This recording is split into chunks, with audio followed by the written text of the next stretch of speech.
today about grant programs that are available through AMS, and these are to support post-harvest and marketing activities. So we really don't have services and grants for production side of things, just post-harvest and beyond.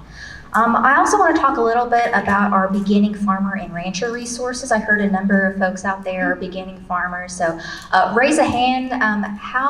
Raise your hand if you've been farming for less than 10 years. All right, by USDA's definition, you're a beginning farmer and rancher. Thank you for raising your hand.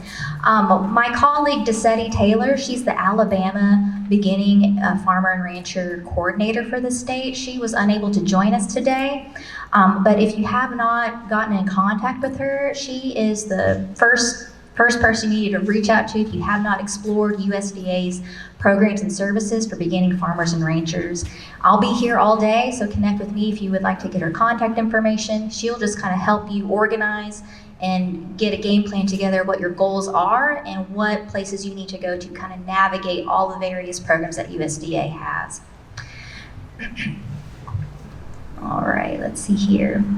USDA has also invested into community-based organizations to provide hands-on assistance to beginning farmers and ranchers, and two of the organizations in Alabama that have been that are recipients of these funding are Tuskegee University. So they put on this workshop summit today here, and they have other programs that they have for beginning farmers and ranchers. So connect with them to learn more about their programs, as well as the Federation of Southern Cooperatives. They are also a recipient of USDA funding to help provide the community-based, hands-on technical assistance to access USDA funds.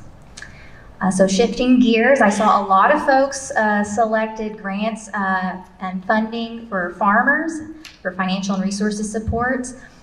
So I'll just talk today about some of our programs through Ag Marketing Service through our local agriculture marketing program, which we call LAMP. So these grants support the development, coordination, and expansion of direct producer to consumer markets. They help support local markets and food businesses, as well as value-added agriculture production. I heard a few folks talk about expanding into that as well. So 3 key grants that I want to talk about today. I also have resources at our USDA table over there if you want to talk more about these in depth. The first one is the Farmers Market Promotion Program, and what this is doing is supporting direct-to-consumer marketplaces. So we have funding there to support capacity building for administrating a farmer's market or a community-supported agriculture program or a farm stand. There's also, those funds can be used for marketing and promotion of that market, as well as recruitment and training activities for vendors and producers that you want to bring into that market as well. The local food promotion program focuses more on the middle of the supply chain businesses that are aggregating food for markets. So examples of these intermediary businesses are food hubs or processing facilities like this center here, as well as shared use kitchen spaces. This program has 2 buckets of funding. One is for planning activities. So if you're working with a community group or a cooperative and you're thinking through how to reutilize a space for value-added production, there's money there to help you kind of plan through what does that look like? Is this even feasible? What's the business plan gonna be about before you start investing real dollars into something? The other bucket of funding is for implementation plans. So you already have a solid idea of how this business is going to work, and you're just needing funding to pay for stainless steel tables or special purpose equipment such as kettles, that sort of thing. And also this funding can also be used for marketing activities and some salary expenses as well. Both of these grants are a significant pool of funding, up to $500,000, depending on if you're doing a planning activity or an implementation activity. And what really makes these applicants stand out for these grants is if you're collaborating with community organizations, with a pool of farmers or cooperatives. It just strengthens your proposal when there's more of a collaborative effort going on with this. Now, if you're someone that likes to just do things on their own, there is a grant for you as well, and that is the Value Added Producer Grant. Now this grant, it's not administered through Ag Marketing Service. It is administered through the Rural Development Office at USDA, and there are state staff available to help navigate that application locally. But what the Rural Development Value Added Producer Grant does, it's really there to fund activities that generate new products. So say you are a berry grower and you're wanting to expand into jams or some other value-added products with your berries. This grant could be available for those activities. They're also there to expand marketing opportunities. So say you have a hot sauce that you've already made, you're just wanting to put it on an online marketplace and need assistance with some marketing funds to help with those activities. This grant can be used for that purpose as well. This grant also has two different buckets of funding. There's the planning grant, which is up to $75,000 for those planning activities, just to think through the idea. Will this be feasible? Will I generate income at the end of the day?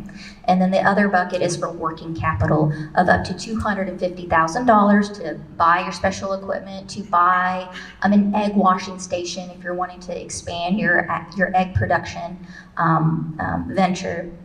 And also can pay for salary as well. Now for these grants, I just want to bring up two key things. When we think of grant, we think we get the funding when we receive the award, but how this works out, these are cost reimbursable grants. So something to think about is when you are paying for those expenses, you have to pay for them up front, and then you have to retain those receipts and submit them to USDA for reimbursement. So that's just something to think through with these grants. Do I have the cash reserves on hand to pay for these costs up front? And can I stomach waiting a month to get reimbursed for those costs as well? Another key thing to think is these grants also require a cost match. The applicant has to buy into the grant as well. So when you're applying for the grants, you have to think, okay, how much money am I requesting from the federal government?